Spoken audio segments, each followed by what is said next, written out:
Welcome to V3 news. లక్ష్యం సమాజహితం. ముందుగా ముఖ్యాంశాలు. ఇంధన ధరల పెంపుపై మమతా బెనర్జీ వినూత్న నిరసన. మెడలో ప్లకార్డు ధరించి స్కూటర్పై సచివాలయానికి వచ్చిన దీదీ.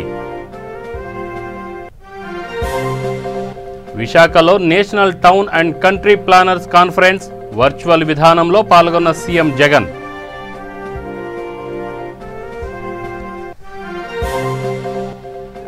ఐటీ శాఖపై మంత్రి మేకపాటి గౌతమ్ రెడ్డి సమీక్ష. కీలక ప్రాజెక్టుల పురోగతిపై ఆరా తీసిన మంత్రి.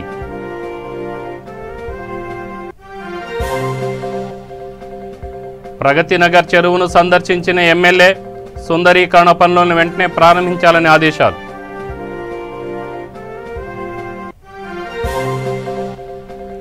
ఉద్యోగాల భర్తీపై తెలంగాణలో హీటెక్కిన రాజకీయాలు. కేటీఆర్ చర్చకు రావాలంటూ గన్ పార్కు చేరుకున్న దాసోజు శ్రవణ్. డీటెయిల్స్ చూస్తే దేశంలో పెరిగిన ఇంధన ధరలను నిరసిస్తూ బెంగాల్ ముఖ్యమంత్రి మమతా బెనర్జీ ఎలక్ట్రిక్ స్కూటర్పై రాష్ట్ర సచివాలయానికి వచ్చారు. కోల్కతా నగర మేయర్ ఫిర్హాద్ హకీం స్కూటర్ నడపగా మమతా హెల్మెట్ ధరించి వెనక్కి కూర్చున్నారు. పెట్రోల్ రేట్ల పెరుగుదలను నిరసిస్తూ మెడలో ప్లకార్డు వేసుకొని 5 కిలోమీటర్లు ప్రయాణించారు దీదీ. మోదీ ప్రభుత్వ తప్పుడు వాగ్దానాల వల్లే ఇంధన రేట్లు పెరిగాయన్న ఆమె ప్రజా వ్యతిరేక పాలనతో మోదీ, షా దేశాన్ని అమ్మేస్తున్నారని విమర్శించారు.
Institute of town planners India ఆధ్వర్యంలో విశాఖలో జరుగుతున్న 69వ national town and country planners కాన్ఫరెన్స్కు వర్చువల్ విధానంలో సీఎం జగన్ హాజరయ్యారు.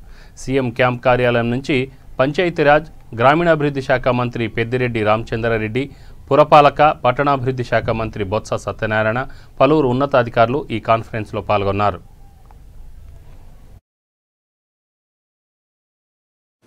I am very happy to be in the midst of the chief town planners, directors of town planning from the various states of India,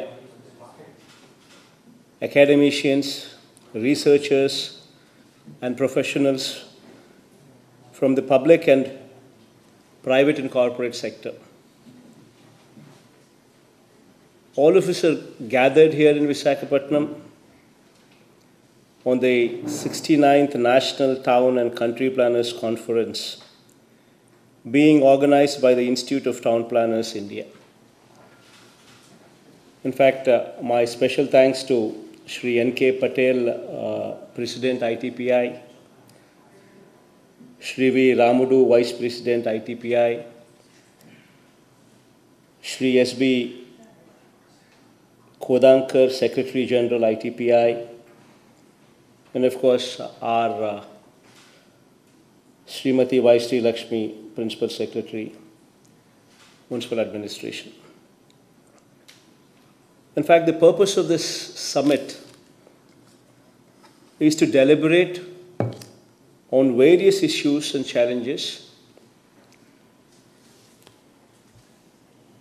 to achieve these 17 sustainable development goals by 2030 as recommended by UN. In fact, I am pretty sure that by the end of it, solutions would emerge which would remarkably bring about change in the current thinking of what we're doing to what could be done better. In fact, for today's conference, the very apt theme of Sustainable Development Goals in the context of COVID-19, which has been chosen,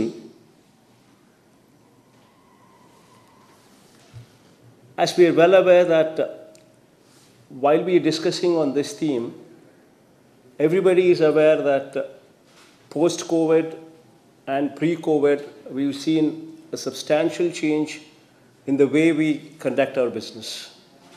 Work from home has been the culture of the day-to-day. We do not know how many days or how many months this is going to continue. And going forward, if this were to continue, what kind of infrastructure is required for us to facilitate this?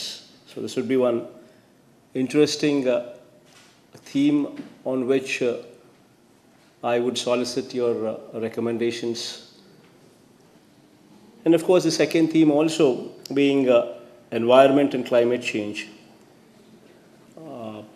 I need not mention here that everybody is fighting with this problem. In fact, so much so that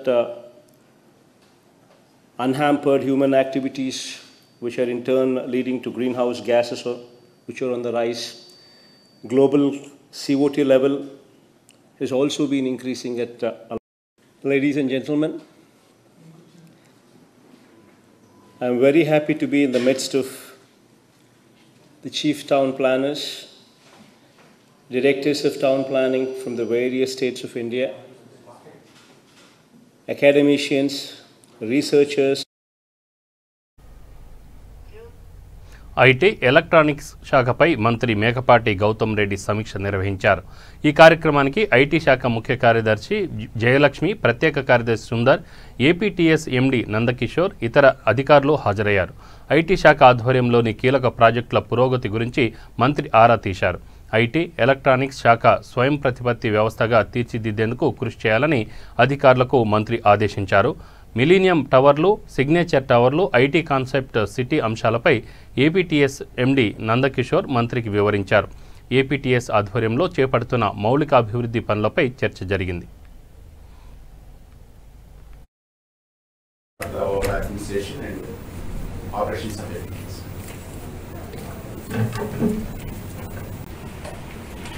Good morning, sir. I'm Shiva Shankar.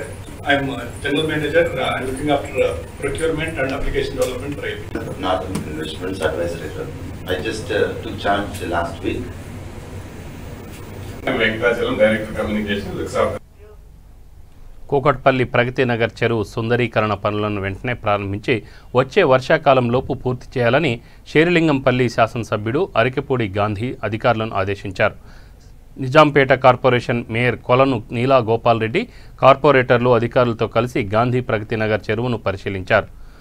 స్థానికుల అభ్యర్థన మేరకు చెరువు అభివృద్ధికి 23 కోట్ల రూపాయల మేర నిధులు విడుదల అయ్యాయి. చెరువు పరిసర ప్రాంతాలను అభివృద్ధి చేసి వాకింగ్ ట్రాక్, మొక్కలు నాటడం, డ్రైనేజీ నీటిని మళ్లించడం వంటి సుందరీకరణ పనులు చేపట్టనున్నారు. ఈ నేపథ్యంలో గాంధీ చెరువును పరిశీలించి తగిన సూచనలు, సలహాలు అందజేశారు.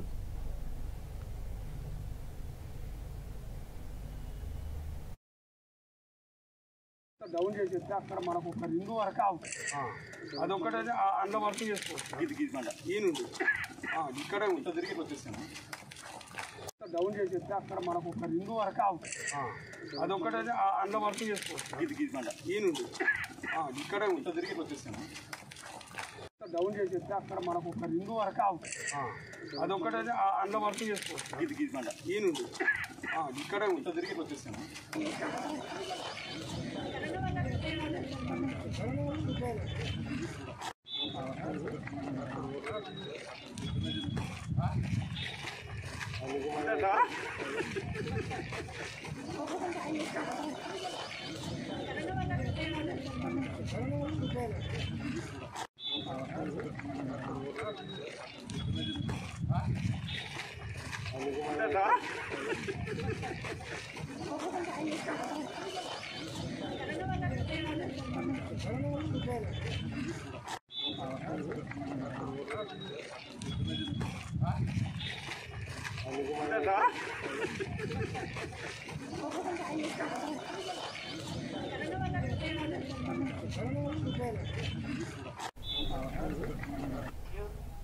ఉద్యోగాల కల్పనపై తెలంగాణ రాజకీయాలు హీటెక్కాయి.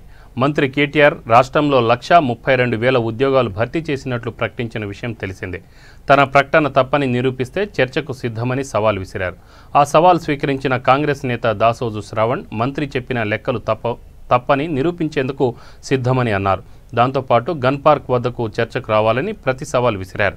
నిరుద్యోగులతో కలిసి గన్ పార్క్లో దాసోజు మాట్లాడుతూ తెలంగాణలో ఏ ఆకాంక్షతో ఏర్పాటు చేసుకున్నామో అది నెరవేరలేదని, ఉద్యోగ నియామకాలపై మంత్రి కేటీఆర్ వచ్చి పచ్చి అబద్ధాలు చెప్పారని మండిపడ్డారు. 1,200 మంది బలిదానం చేస్తే వచ్చిన తెలంగాణలో అధికారం అనుభవిస్తున్నారని, అధికార బలంతో ఇష్టానుసారంగా టీఆర్ఎస్ నేతలు మాట్లాడుతున్నారని విమర్శించారు.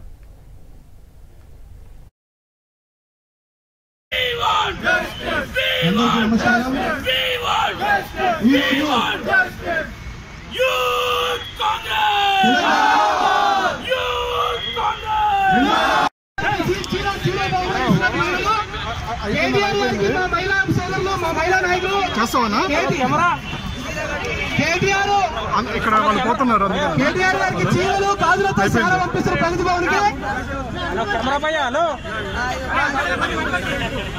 ప్రతిపాదించదని అమలు చేస్తే కేటీఆర్ గారు ఐటీ బెస్ట్ మంత్రి అవార్డు తీసుకున్నాడు.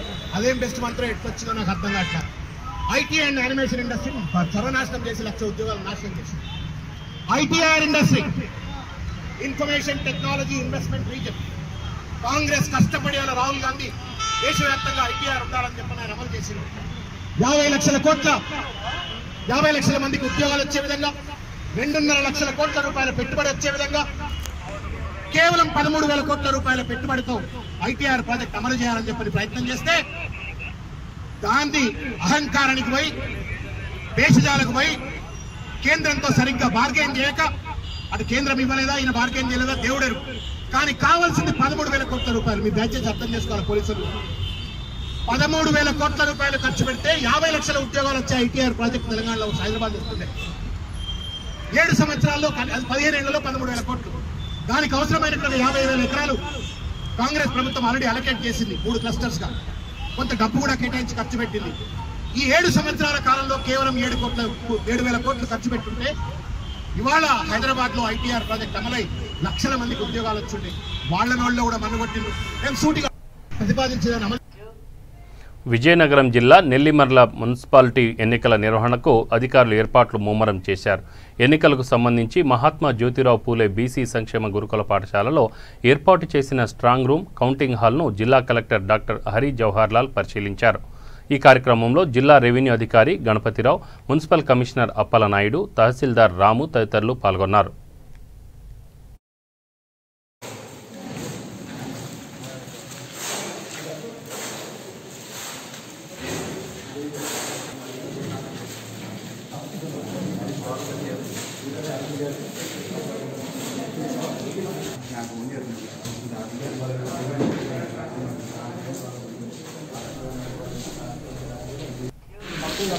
సూర్యాపేట జిల్లా చిలుకూరు మండలం జెర్రిపోతులగూడెం గ్రామంలో కనకదుర్గమ్మ తల్లి జాతర అంగరంగ వైభవంగా ప్రారంభమైంది.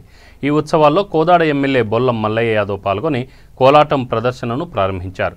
ప్రతి ఏటా కనకదుర్గమ్మ అనంతరం ఆయన మాట్లాడుతూ జాతర ఘనంగా నిర్వహిస్తామని, అమ్మవారి దీవెనలతో పాడి పంటలతో గ్రామం కళకళలాడుతుందని ఎమ్మెల్యే అన్నారు. ఈ కార్యక్రమంలో సర్పంచ్ నల్లబోతు సుజాత శ్రీనివాసరెడ్డి, ఎంపీపీ బండ్ల ప్రశాంతి కోటయ్య, గ్రామ ప్రజలు తదితరులు పాల్గొన్నారు.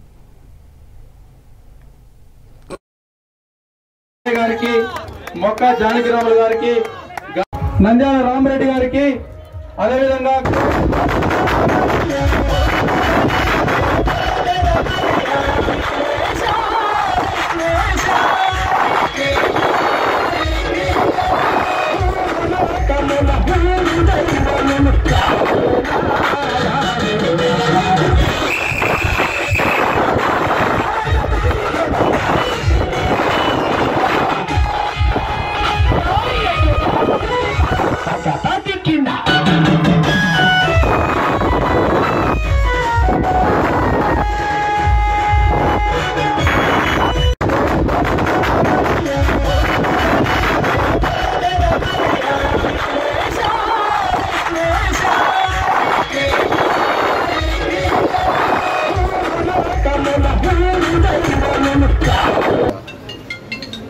ఎన్నో తరాల నుంచి జరుగుతున్న కనకదుర్గమ్మ అమ్మవారి జాతర ఈరోజు జరుగుతుండలో జరుపుకోవడం అనేది ఒక శుభపరిణామం. శక్తి స్వరూపిణి, అన్నిటికీ ఆదిమూలం ఆ అమ్మవారి అనుగ్రహంతోనే ప్రకృతి వైపరీత్యాలైనా ఇంకేదైనా కానీ జరగడానికి అవకాశాలు ఉన్నాయనేది చరిత్రలు ఇతిహాసం చెప్తాం. ఆ అమ్మవారి అనుగ్రహం వల్ల ఎటువంటి ఆటంకాలు లేకుండా సుఖ సంతోషాలతోని, భోగభాగ్యాలతోని, ఆయుర్వేరేఖలతోని, అష్టైశ్వర్యాలతోని ఈ గ్రామంతో పాటు నియోజకవర్గంతో ఉండాలని అమ్మవారి అనుగ్రహం ఈ గ్రామ ప్రజలందరికీ ఉండాలని ఎన్నో తరాల నుంచి జరుగుతున్న కనకదుర్గమ్మ అమ్మవారి జాతర ఈరోజు జరుగుతుంది. నిజామాబాద్ జిల్లా బోధన్ పట్టణంలోని జిల్లా కోర్టు ఎదుట న్యాయవాద దంపతుల హత్యను ఖండిస్తున్న నిరసన చేపట్టారు. అడ్వకేట్ అడ్లూరి శ్రీనివాస్ ఆధ్వర్యంలో సీఎం కేసీఆర్ దిష్టిబొమ్మ దగ్ధం చేశారు. ప్రముఖ న్యాయవాదుల హత్య కేసులో ప్రభుత్వం నిర్లక్ష్యం చేస్తుందని ఆగ్రహం వ్యక్తం చేశారు. ప్రభుత్వం నిర్లక్ష్యం వల్లనే ఈ హత్య జరిగిందని మండిపడ్డారు. ఇప్పటికైనా వారికి కఠినంగా శిక్షించాలని, లేని పక్షంలో ఆందోళన ఉధృతం చేస్తామని హెచ్చరించారు.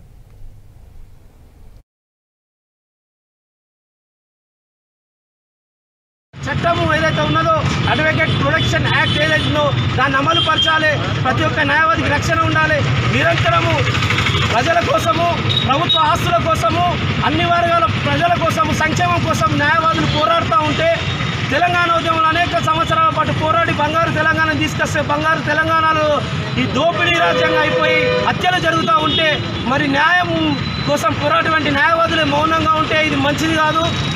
మరి న్యాయం కోసం పోరాడే న్యాయవాదులకు ఈ విధమైన అవమానమైన సంఘటనలు జరుగుతాయి కనుక ఇది మంచిది కాదని బార్ అసోసియేషన్ అన్ని కూడా ఫెడరేషన్ ఆఫ్ బార్ అసోసియేషన్ హెచ్చరిస్తూ రాబోయే రోజుల్లో నిరసన కార్యక్రమాలు ఉంటాయి. ఈ రాష్ట్ర ప్రభుత్వం వెంటనే స్పందించి దోషులను శిక్షించాలని న్యాయవాదుల తరఫున డిమాండ్ చేస్తాం. ఫెడరేషన్ ఆఫ్ బార్ అసోసియేషన్ పేరు మీద ఈరోజు అన్ని కోర్టులలోని ప్రధాన గేట్ ముందర ఈ రాష్ట్ర ప్రభుత్వం యొక్క దిష్టిబొమ్మ దగ్ధం చేయాలి. రాష్ట్రంలో న్యాయవాదులకు రక్షణ లేకుండా పోతుంది. మరి న్యాయవాదుల హక్కుల కాలరాస్తూ బయట ఎవరైనా కూడా దాడులకు దిగేటువంటి పరిస్థితి ఏర్పడ్డది.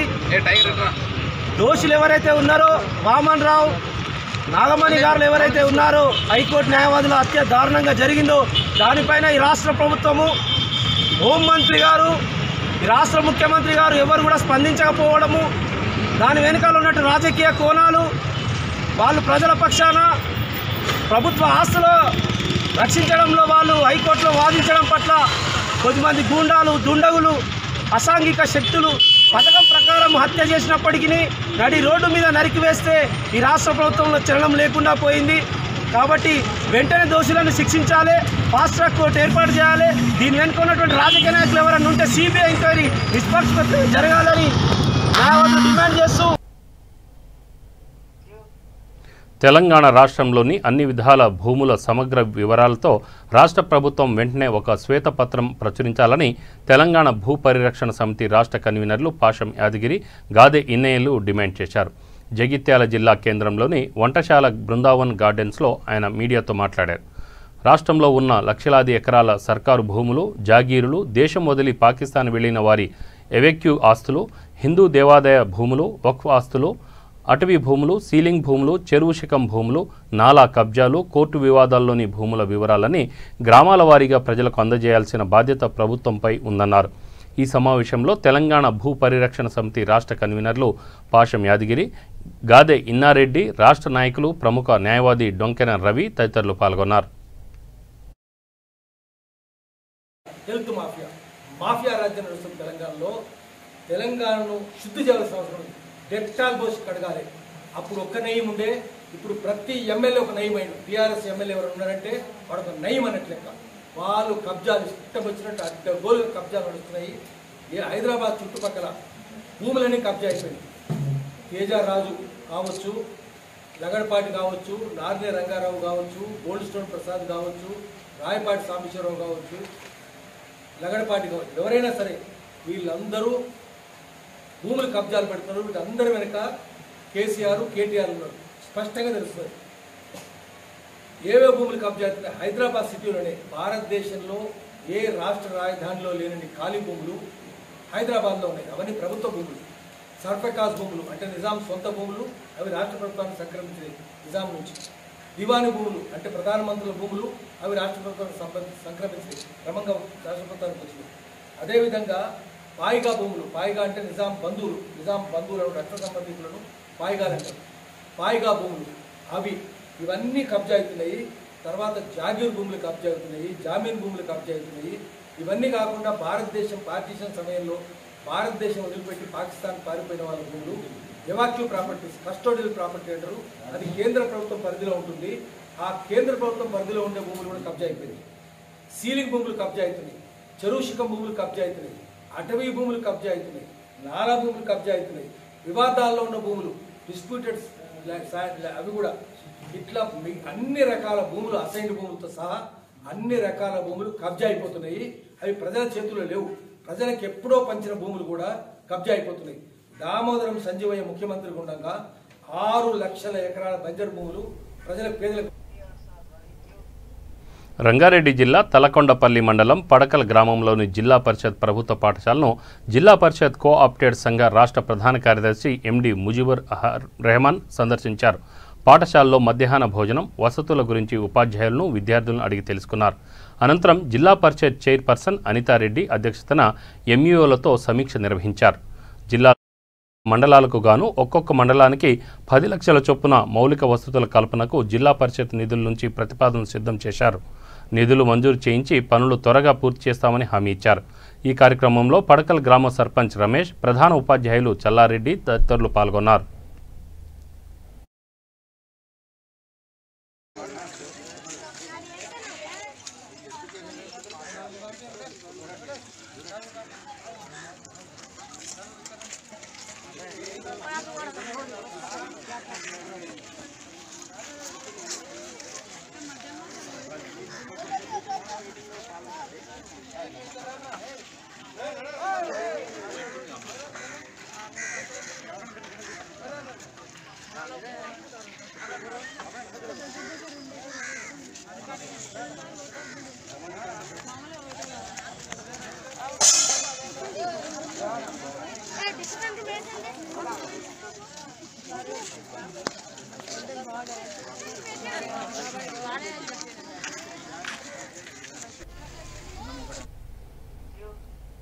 ఎమ్మెల్సీ ఎన్నికల్లో ఖమ్మం, నల్గొండ, వరంగల్ పట్టభద్రుల ఎమ్మెల్సీ అభ్యర్థి యువ తెలంగాణ పార్టీ నాయకురాలు రాణి రుద్రమరెడ్డిని గెలిపించాలని ఆ పార్టీ రాష్ట్ర అధ్యక్షులు జిట్టా బాలకృష్ణారెడ్డి పిలుపునిచ్చారు.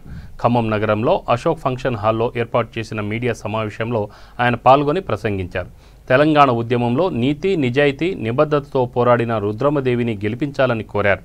సబ్బండ వర్గాలు పోరాడి సాధించుకున్న రాష్ట్రంలో ప్రభుత్వం పట్టభద్రులకు, నిరుద్యోగులకు చేసిందేమీ లేదని విమర్శించారు. తెలంగాణ రాష్ట్రంలో ప్రజలు అనేక ఇబ్బందులు ఎదుర్కొంటున్నారని అన్నారు.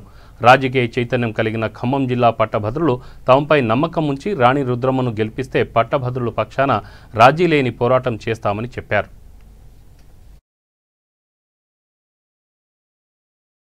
మీ మెడలు వంచి ఎట్లా 5 గ్రామాలు రావో మేము చూస్తాం. మోడీ గారిని మీకు చదవకపోతే మేమే ఒప్పిస్తాం. అందుకే నార్త్ భారతదేశంలో కూడా, ఉత్తర భారతదేశంలో తెలిసే విధంగా మరి భద్రాచల సమస్యను హిందీలో పాఠం కూడా చేసి ఇప్పుడే విడుదల చేయడం జరిగింది. రేపు మరి ఆ భద్రాచలంలో రాముడు పర్యటించిన ప్రాంతంలో యువ తెలంగాణ పార్టీ నాయకులంతా కూడా పర్యటించి అక్కడి నుంచి మట్టి సేకరించి మరి ఎల్లుండి పొద్దున రాముల వారి దగ్గర పూజ చేసి మరి అయోధ్య నిర్మాణం కోసం ఇక్కడి నుంచి పంపిస్తాం. అదేవిధంగా రేపు సాయంత్రం తెలంగాణ పార్టీగా విజ్ఞప్తి చేస్తున్నాం. ఇవాళ ఉన్నటువంటి ప్రత్యర్థులందరినీ కూడా గమనించమని చెప్పి ఈ 3 జిల్లాల పట్టభద్రులకి విజ్ఞప్తి చేస్తున్నా. ఇవాళ ప్రధాన పార్టీ అభ్యర్థి మొన్నటిదాకా ఎమ్మెల్సీగా ఉన్నాయన ఎన్నడూ కూడా పట్టభద్రుల పక్షాన సాధారణ మండలిలో పట్టించుకోకపోగా ఒక యూనివర్సిటీ తెచ్చుకొని నిరుద్యోగుల ఉసురు పోసుకున్నాడు. మరి 1,31,000 ఉద్యోగం ఇచ్చినాం అని చెప్పి సవాల్ చేసి మరి తోక ముడిచిన వ్యక్తి పల్లా రాజేశ్వర రెడ్డి.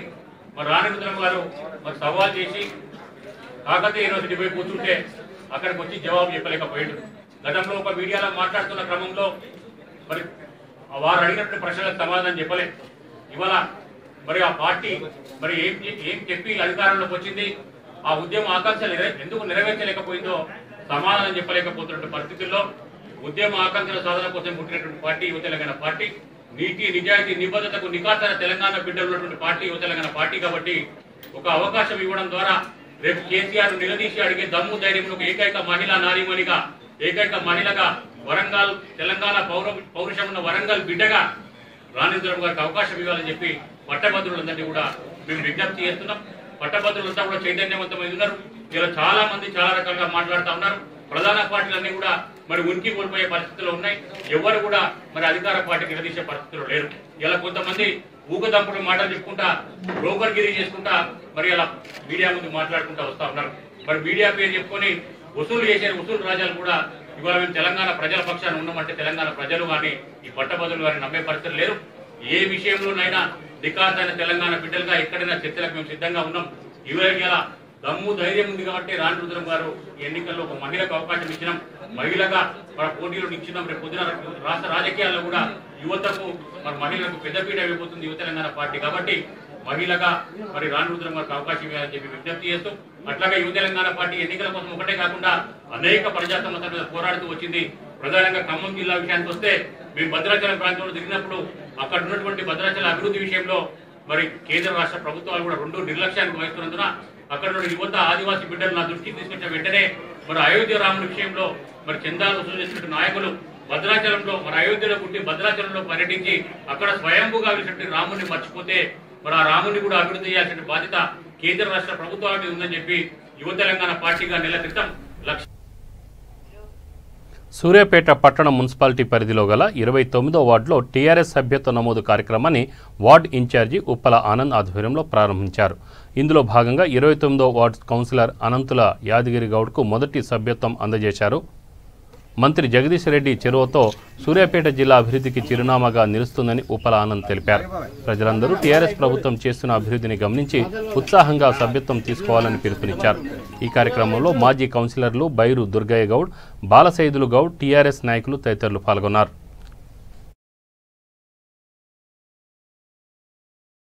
ఉమ్మడి నల్గొండ జిల్లా అభివృద్ధి ప్రదాత గౌరవనీయులు ఇంతకన్నా జగదీష్ రెడ్డి గారి ఆదేశానుసారం ఈరోజు స్థానిక 29వ వార్డులో సభ్యత్వ నమోదు కార్యక్రమం చేయడం జరిగింది. ఈ కార్యక్రమానికి ఇక్కడ కౌన్సిలర్ అనంతుల యాదగిరి గారు, అట్లే బూర బాలశీలు గారు, కక్రే నాగయ్య గారు, ఇన్ఛార్జ్ బైరు వెంకన్న గారు, కోపగారి పని, ఆ తర్వాత లింగంపల్లి సీను, కల్లపల్లి మహేశ్వర్ గారు, కల్లపల్లి దశరథ గారు, అందరూ కూడా ఈ వార్డు సంబంధించిన రామనర్సయ్య గారు వీళ్ళందరూ కూడా చేయడం జరిగింది.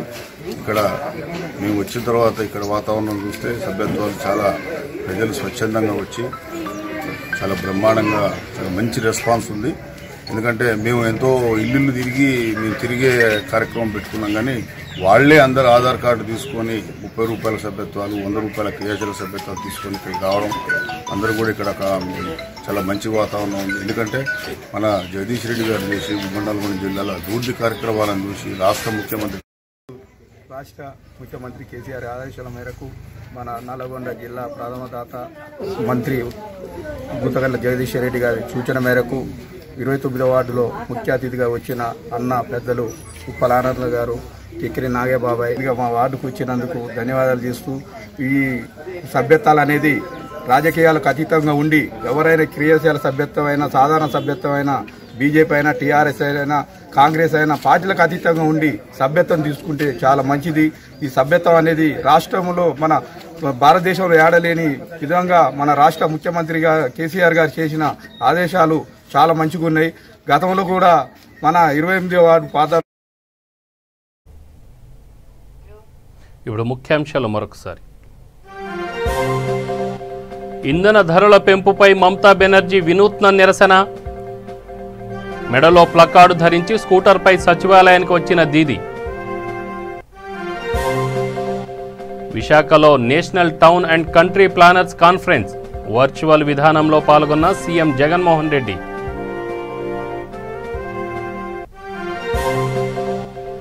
ఐటీ శాఖపై మంత్రి మేకపాటి గౌతమ్ రెడ్డి సమీక్ష. కీలక ప్రాజెక్టుల పురోగతిపై ఆరా తీసిన మంత్రి.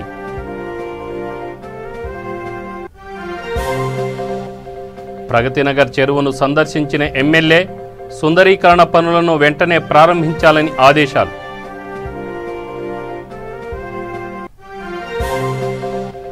ఉద్యోగాలు భర్తీపై తెలంగాణలో హీటెక్కిన రాజకీయాలు. కేటీఆర్ చర్చకు రావాలంటూ గన్ పార్కు చేరుకున్న దాసోజు శ్రవణ్. ఇవి బులెటిన్ వివరాలు. Stay tune V3 news. లక్ష్యం సమాజహితం. నమస్తే.